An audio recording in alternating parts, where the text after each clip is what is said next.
Hello, everyone. Welcome to the Subject Natural Health and Wellness Center. I'm Dr. Bill with Dr. Bill and Friends, and today we have Jennifer Emch with us today. She is a clinical counselor. She does a technique called EMDR, which is eye movement desensitization reprogramming technique. And it's just another way to try and help your body to heal. You know, so many times we talk about how physical, chemical, and emotional stresses that we have, and the best way to try and understand that all of them have a major part in your health is to understand that it's like a three-legged stool. And if you only work with yourself emotionally and you don't do anything physically or chemically, nutritionally, then it's, things don't go well. And if you do two of them, if you just pick physical and chemical or nutritional kind of stuff and you leave the emotional part out, it's like that three-legged stool and you sit on it and without a leg, it just kind of falls over. So Jen's going to tell us a little bit about, first, the easiest way to do it. I know that you and I had talked about your education at Cleveland State and all, but why don't you just tell everybody a little bit about your background so that they get an understanding where you've been, the dance and all that stuff. And then maybe get started on a little bit about where you guys are in Chardon and in Chagrin Falls, and then we'll move in from there. Absolutely. Perfect. And thank you so much for having me. Been looking forward to it. So again, I'm Jennifer. I'm one of the co-owners of Ubuntu Wellness, along with Aaron Moore. So my background is actually in dance. I've been a dance teacher for many, many years. That's actually what my undergraduate degree is in. My hope was to go to school to be a dance therapist. At the time, after I graduated with my bachelor's, the dance therapy programs were out of state, and I'm kind of a real homebody and didn't want to leave home. So I kind of shifted gears and did kind of an integrated program through Cleveland State with their clinical counseling program. Throughout that program, dance kind of came to the wayside, and then I just became kind of a talk therapist, which was lovely and fine, but really kind of missing that integrated body experience. It wasn't until I want to say 2012, I had stumbled upon a training, dancing mindfulness through the Institute of Creative Mindfulness with Dr. Jamie Marich. And that training was specifically designed for clinicians to incorporate movement into their practice. So I went and got certified with that for the weekend, and it just lit this huge fire in my soul again. I was, reminded about how powerful this piece could be, how powerful movement is in whatever way to help kind of unstick stuck emotion. So from that point forward, kind of the wheels kept spinning. Again, I had met Erin Moore, again, my business partner at a previous job. She was actually one of my interns, and through our professional relationship, obviously a friendship developed, and we opened up Ubuntu Wellness in April of 2016. So our original home site is right there on Main Street. We are above and next to Square Bistro, so right on the corner of Main and Court Street. And then we just opened another facility in Chagrin Falls, so at 516 East Washington, right there near Burntwood and Cleveland Yoga. Kind of, they call it the wellness corridor of Chagrin. So, how did you come up with the name Ubuntu? So Ubuntu means I am because we are. It's an African proverb and really speaks to the sense of connectedness and community. So we can't influence change with ourselves without influencing change with those around us, and vice versa. And that really just felt really profound for us. We're big on connection, big on community.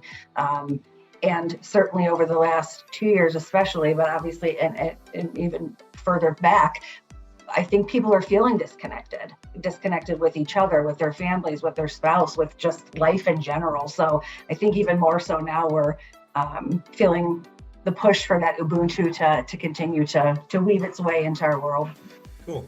I was thinking when you were talking about how with the dance therapy, and it brought to mind the Native Indians.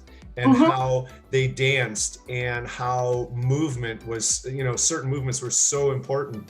And it's interesting because our bodies not only function through our nervous system, but we also communicate through our fascia, which is the connective tissue in our bodies. And I remember reading something about how there was some people who were paralyzed, and they didn't have the ability to move through their nervous system, but somehow they got these people starting to be able to do things, utilizing their fascia, and because fascia communicates instantaneously as opposed to the nerves, which communicate at the speed of light. And so it was just I was sitting there thinking about how the Indians moved and how important that is. And well, I know I'll let you talk a little bit. When I was trained in back in 2003 through the Brimhall Wellness Program, one of the things that we did, some of the emotional work that we did there, was a combination of a lot of different things,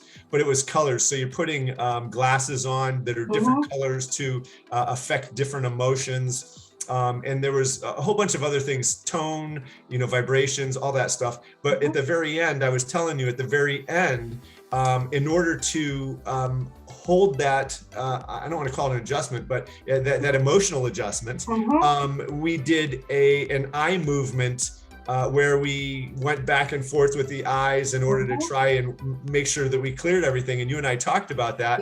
And so tell everyone a little bit about the EMDR and how does it work?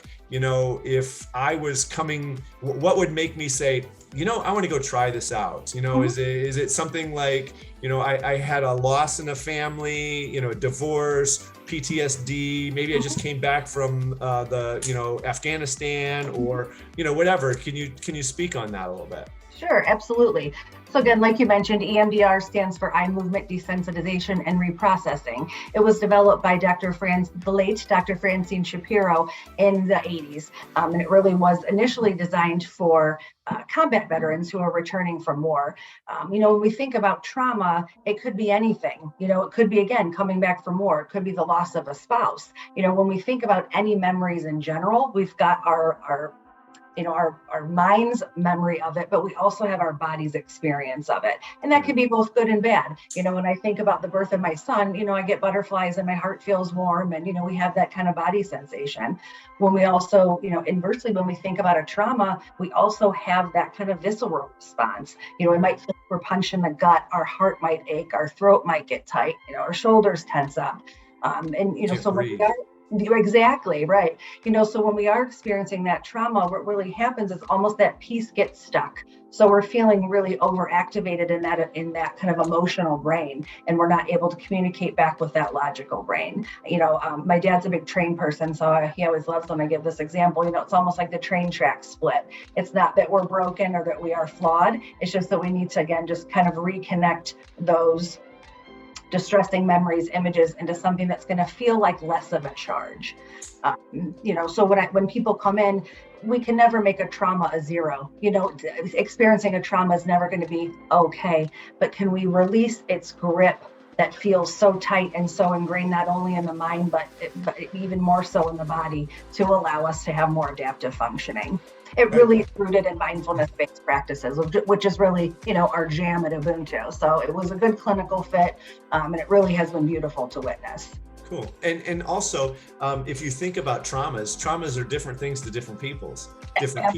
So for example, let's say, there's 3 different people, and each one of them sees somebody walk across the street and get hit by a car, and the guy goes flipping through the air and, lands afterwards. And one person's like, okay, we got to call 911, and they're just kind of like all focused on what we got to do. Another person's sitting there going, oh my gosh, and they're like freaking out because they don't know how to handle any of that. Another one's like, dude, did you see him do a flip? So everybody sees it differently. Absolutely. And so a trauma to one person may not be a trauma to a trauma to another person. And so everybody handles that differently. Well, and two, even thinking about, again, kind of the comparison, and it's not making one more important than the other on our trauma ruler. Again, somebody coming back from combat, or, and that visceral experience and the memories that might be associated with that could be, again, a trauma response of a young student who has waited their whole life to go to a particular college and they don't get in. Now, again, that's not to say that war and not getting into college are similar things, but our trauma response is the same. It sends that negative message. with that college student, I wasn't good enough, I failed, the image of, opening that envelope and seeing that I didn't get in, so the narrative of any trauma across the board follows the same pattern. It might be a particular image or images. It has its negative self-talk, and then it lands itself in the body somewhere, and we've got to be able to move that out. What I love about EMDR is that it really allows our brain to kind of resume back to its natural healing process. Humans are control freaks, right? Like, let's be honest. So with EMDR, it's almost like we're stepping next to ourselves on this journey and just kind of letting our brain do the work. And like I mentioned yesterday, another beautiful piece about it is that there isn't a lot of talk. Sometimes we don't have words to describe our trauma, or sometimes if we say it, it hurts too much. So all we need people to do is to have that image in your mind. You don't need to share it with me. And if you do, that's fine, but you don't need to. So I think it holds this beautiful space for people to heal in a way that feels safe. Okay. And so, and we also talked about how when it, a lot of people think, oh, well, my emotions don't have anything to do with it. But people don't realize that emotions are energy in motion, or they're issues in the tissues. Absolutely. And so we bury these things, and oftentimes they'll cause pain in the back, pain in the neck, gallbladder problems, anger problems, grief. And it's so we all can respond viscerally or somatically, whether it's through our organs or through our muscular system. And the pain that you might have could be an emotional type of a pain as opposed, or a physical type of a pain as opposed to an emotional pain. Absolutely. So it's really important for people to understand that emotions drive a lot of what happens to us. And so if someone came in because they wanted to come and see you, what could they expect? I mean, I'm sure like on the first time, you're going to say, all right, here's what I think you told me that there's a 15-minute consult first, and I'll let you talk on that in a sec. Yes. And then you also said that, so on the first visit, a lot of it is kind of building the foundation of here's what's going on. But then after that, what are the movement type of things that people do in order to try and erase some of this stuff while they're processing it, or while they're, are they sitting there moving their arms, their head, their eyes? Can you touch on some of that stuff? Sure, absolutely. So obviously with, EMDR being called eye movement, it was originally designed for, again, looking back, back and forth, right and left, and kind of a faster speed, almost an activation speed. What they have found that any kind of bilateral stimulation can be just as effective. So, I give the example of, if we're feeling really charged at home and we're like, oh my gosh, I have to go for a walk, I'm going to freak out. We go for the walk, again, bilateral stimulation repeatedly, right, left, while we're walking. We don't, we might come back from that walk not having solved the world's problems, but we're less charged. So again, that train track was able to, kind of come back to itself, and we can look at something more adaptively. So I typically use the tactile tappers. So again, it's just, little hand tappers in people's hands that we can set the tone and the intensity of for that. When you think about it, again, running, the runner's high, even drumming, dribbling a basketball, any of those things can be considered bilateral stimulation, but certainly in our clinical environment, we're either using our tappers. You can also do sound, kind of binaural, sounds, and then as well as the eye movement. But I tend to stick with the tactile. And, it follows a protocol going back to what you were mentioning about kind of the movement piece. We're looking at the image of the worst part, what negative construct that is telling us about ourselves, where we feel like it's stored in the body. And we're always checking back in. What are you noticing in the body now? Has it moved? A lot of times, people might notice an initial kind of punch in the gut sensation, and as they're working through it, it moves up, and it's almost like they find their voice, and it might get stuck here for a bit, and then it comes out. And it's beautiful to watch, because you can almost see when that shift happens. It's like this, like just the weight of the world has released from them. And, it's beautiful to experience. So we're always checking back in. What are you noticing in the body? What's the emotion? And it could change. And again, it's kind of that repeated cycle. So I might have the tappers on for 30 seconds, just allowing, some quiet space for them to reflect. Obviously, with that protocol, I want you to think of the negative construct. I want you to think of the negative image. Certainly, it can be intense work because it is activating.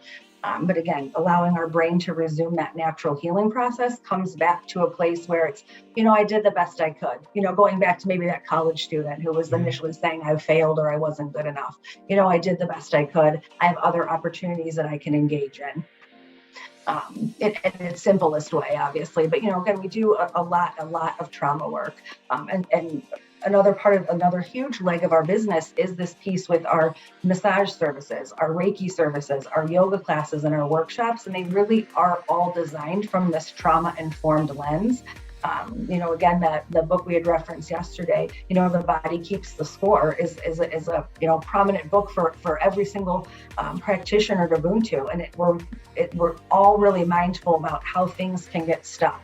Our massage therapists and Reiki practitioners are incredibly intuitive about noticing maybe the muscles tight, but what kind of emotions might you be holding? So we have a lot of cross work with all of those things. We might have clients that have those services, the yoga, the massage, the Reiki, and vice versa. And it really has been a really incredible experience because we're connecting with our bodies for the first time and we might not have been able to do that or even known how. Developing that awareness or that breath work in a yoga class translates itself perfectly to any clinical counseling intervention we might do at Ubuntu, EMDR or otherwise.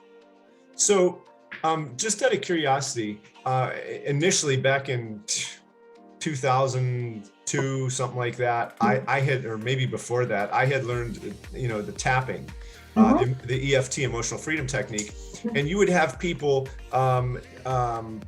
say, figure out whatever they were afraid of or whatever the issue was, and on a scale of 0 to 10, they would rate it, and then you would go through this tapping session with them, and then rate it again, and then depending on their score, you would go through it again a different way. How do you quantify where you're at in your treatment plan or in your journey? In terms of the EMDR, so again, it follows a protocol. So we go based on subjective units of distress. We call them the SUD scale, and then our validity of our cognition, our desired positive thought. Hey, I did the best I could, or I am strong, I am resilient. So we're always checking in that SUDS or distress scale is 0 to 10, 10 being the most distressing, obviously 0 being no distress at all. That validity of cognition scale, 7 being I believe that I am strong and resilient, I want to scream it from the rooftops, 0, I don't believe that at all. So we want our SUD scale to go down and our validity of cognition to raise, as well as making sure that we're eliminating any body sensation. I want to kind of clear that charge. The EFT is beautiful, and I will teach that to my clients as kind of an at-home, adjunct to EMDR because it's similar. We always tell people, please don't self-EMDR yourself, but EFT is a nice complementary service to EMDR. Yeah, especially if you're having a freak out session and you can't get in or whatever. Absolutely. Yeah, it's just a great home tool. So if someone came in on their appointment, would they it would be an hour session? Would it be how much of that time is doing the EMDR? How much is there other things that are happening as well, or? So when we first meet with a client, we're not going to start off doing the reprocessing. We want to make sure that they're front loaded with appropriate resources. So we spend quite a bit of time, teaching the breath work, teaching the mindful awareness, doing some guided meditation, creating a calm, safe place, kind of creating an energetic bubble in which they can go to if they're feeling activated during the appointment. We utilize that at the end of the appointment, and then in between sessions, of course. So once we're feeling comfortable and our patient is feeling comfortable, then we move into the reprocessing. I've had clients that have been, it's been the entire hour of the session that we're doing. 50 minutes of reprocessing and then 10 minutes trying to, kind of calm down the activation that we've asked of the reprocessing session. And, some folks are able to kind of work through their whole target, in a half hour. And it doesn't mean that, you're an EMDR champion. People just, process things differently in different times. And, we can have multiple targets open at the same, at any given time.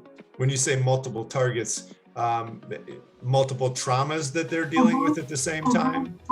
Right. And what ends up being really interesting is when we think about, because potentially multiple traumas, the negative cognitions almost end up being thematic. It might be around safety, it might be around value. So they end up being these themes, even though they're very different situations. Thematically, and our brain and our body's file folder has put these in the same category. Now, you brought up breath work, and I was been reading about breathing actually by a guy named Patrick McGowan, and he wrote several books. One of them is called The Oxygen Advantage. Another one is called The Breathing Cure. Is when you're teaching them to breathe, are you looking at like a soft breath? How are you guys doing that? It really is more about engaging kind of that diaphragmatic breath, speaking right, through the belly. Absolutely, kind of polyvagal theory, engaging them in that way. So often we don't even realize, I'm sure you see this with your patients all the time, that we're just breathing with that top part of our chest. So all we're doing is just telling our brain like, hey, you better be ready to run from that saber-toothed tiger, that might be the next email that's coming in, as opposed to, sending that message with a diaphragmatic breath that it's okay. We don't have to be as charged. We don't have to be on the ready. That fight or flight doesn't always have to be present. It's interesting since I've been reading these books, and he talks a lot about how when you breathe, your nose is for breathing and your mouth is for eating, and it's amazing how often I find myself starting, especially when I'm talking, of course, but how often I find myself breathing through my mouth now, because I thought, oh yeah, I breathe through my nose all the time. And as I've really started to pay attention to it, not only am I not breathing through my nose all the time, but I'm not always using my diaphragmatic breathing as well, which here I'm thinking, oh yeah, I always do that. But when I start doing something, first thing I do is like taking a deep breath, and it's all chest. I'm like, wow, and all the muscles through the neck and the upper back are the ones that are going to pull up on your rib cage, and that just increases people's stress. Exactly. And they're like, why am I doing this? Meanwhile, it's like their shoulders are at their ears. Right. But I think, a lot of that stuff, even just the basis of even just teaching mindfulness skills, we've got 3 therapists, myself, Erin, and another therapist, Nicole Peterson, who are trained in EMDR. But the rest of our therapists obviously are using, DBT, CBT, a variety of these interventions, but really at the heart of our practice and at the heart of each one of our therapists is really this rooted in breath work. It's rooted in awareness. It's rooted in connecting back with the body and giving an opportunity to really have a conversation and see where we're at. We're so busy with external stimulation. It's like, let's shut that chatter down and get in here. Now, if I wanted to come in and see you, it would be pretty difficult for me to get in Chardon for a while, right? That it would. We have the blessing and the curse of, being well loved, and we're very grateful for that. But we do currently have a wait list for our counseling services in Chardon. We have some more easy availability at our Chagrin location, but I realize that might be a haul, and we're new there, so I don't think we're as well known as we are in Chardon. But people can schedule a 15-minute consultation via our website. It's ubuntuwellnessohio.com. From there, you can sign up for any of our other services. And I realize a yoga class is not going to replace the clinical counseling session. However, we really do stress, even while you're waiting, please take a yoga class, whether it's here or somewhere else. Can you engage in some practice of breath work? Is there a workshop that feels interesting to you? Again, all of those things are the basis and the catalyst for everything we do upstairs clinically. So, it's almost kind of doing that front loading piece for us. And we have the most incredible staff, and the most incredible yoga teachers, the most incredible healers, the most incredible clinical staff. We're really, really blessed.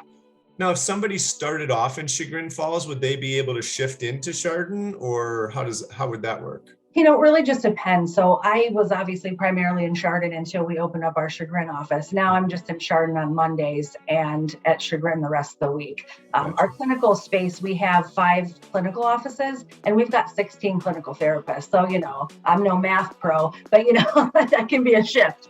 All of our staff are independent contractors. So it really is this very meticulous game of what are people's schedules and do we have a space for them? And that really is, I think we're I don't want to say the problem lies. I think that's just what that looks like. And of course, we have there's a huge demand for those after school and after work appointments. Each one of us work evening, an evening or evenings and weekends. It's just that the influx of people has just been, overwhelming. And I'm grateful for our growth, but on the more important token, I hate that we've grown because that means that people are suffering. Right. And that's the part that it's hard. People are like, congratulations on your expansion. I know they mean it well intended, but I think you've probably seen too, and I know other wellness businesses have seen just this huge boom in services. I think there's so many people that are just struggling, but also grateful that they're willing to reach out, and also willing that we have so many wonderful wellness businesses in the county and in Northeast Ohio for people to engage with. Sure. So I'm trying to think if there was anything else that we had talked about that anybody else would want, that would have a question about. And is there anything else that you want to tell us about? We've talked about a lot of different things. So yeah, I always just invite people, come take a class, come hang out. On Chardon Square for, I think it's I don't want to give the wrong date, so let me double check. That Saturday, November 26th, Chardon Square is going to be doing the stroll for the holidays. Okay. We'll be open that day, so if people just want to check out our space, both upstairs and downstairs. Obviously, we have some promotions going for our yoga classes and other kind of gift certificate packages. And what I do love about our space, both spaces, is that they have more of kind of this spa-like feel. They don't feel medicinal, they don't feel clinical. So I think it automatically kind of puts people at ease. It's like, oh, well, this place feels chill. I can feel chill in this space. And then they meet our wonderful team and see how authentic they are, and it gives them an opportunity to be authentic as well. We're all just a bunch of loving weirdos, so that's cool. We love it.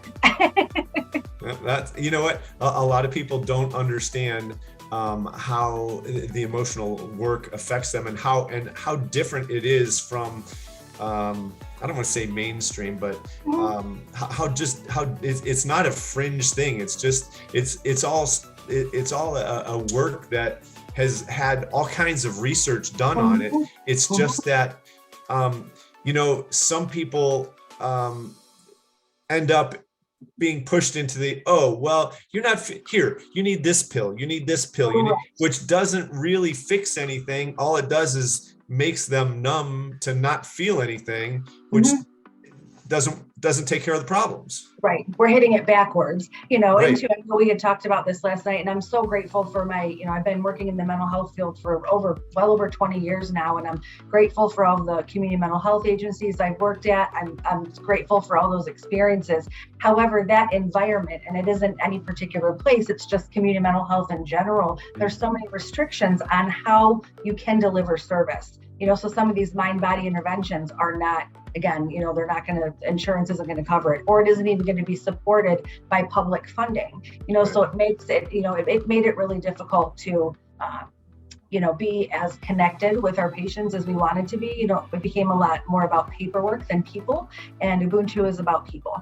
Right. So we're really grateful that we've been able to cultivate that. We've got an amazing community and an incredible team.